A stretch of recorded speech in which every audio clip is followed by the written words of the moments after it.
যারা উসমান হাদির মাথায় গুলি করেছে, যারা উসমান হাদির মস্তিষ্কে গুলি করেছে, তারা দাসে পরিণত হয়েছে। আমরা কখনোই দাসে পরিণত হব না। আমরা আজাদির জাতি, আজাদি থাকবো ইনশাআল্লাহ।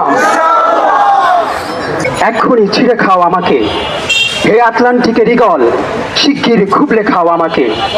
হে বৈকাল নদের বাজ, আছড়ে কামড়ে ছিন্ন ভিন্ন করো আমাকে। আমার রক্তরসে শুধু অসহায়তার অভাব, কাগজের কামলারা তারে আদর করে মুদ্রাস্ফীতি ডাকে। ঋণের চাপে নীল হয়ে যাচ্ছে আমার অনুচক্রিকা, সংসার চালাতে অন্তরে হয় ইন্টারনাল ব্লিডিং। কি আশ্চর্য, তবু আমি মরছি না। ওদিকে তোতকের ভয়ে আত্মহত্যা করবারও সাহস পাই না আমি। খোদাকে বললাম আমি মরতে চাই। তিনি বললেন বেঁচে আছো কে বলল? সহস্রাব্দ উন্নয়নের সাক্ষী হিসেবে রাজা তোমাকে মমি করে রেখেছেন। বাজারে দীর্ঘশ্বাস ফেললে নাকি রাজ্যের ভীষণ বদনাম হয়। রাজারও মন খারাপ হয় খুব।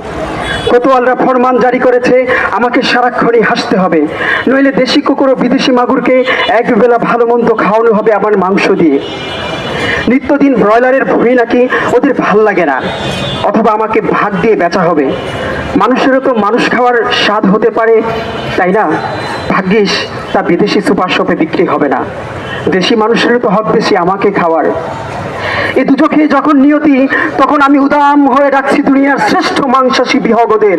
হে ঈগল, চিল, ভয়ঙ্কর বাজেরা, হে সাম্রাজ্যবাদী সাহসী শকুনেরা, তোমরা F-35 এর মতো, MiG-29 এর মতো দল বেঁধে হামলে পড়ো আমার বুকে।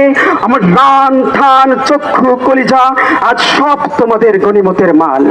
দেশি শুয়োর খুবলে খাওয়ার আগেই আমার ইচ্ছে মতো তোমরা ছিঁড়ে খাও। দোহায় শুধু মস্তিষ্কটা খেয়েও না আমার, তাহলে শীঘ্রই দাস হয়ে যাবে তোমরাও। যারা উসমান হাদির মাথায় গুলি করেছে, যারা উসমান হাদির মস্তিষ্কে গুলি করেছে, তারা দাসে পরিণত হয়েছে। আমরা কখনোই দাসে পরিণত হব না। আমরা আজাদির জাতি, আজাদি থাকবো ইনশাআল্লাহ।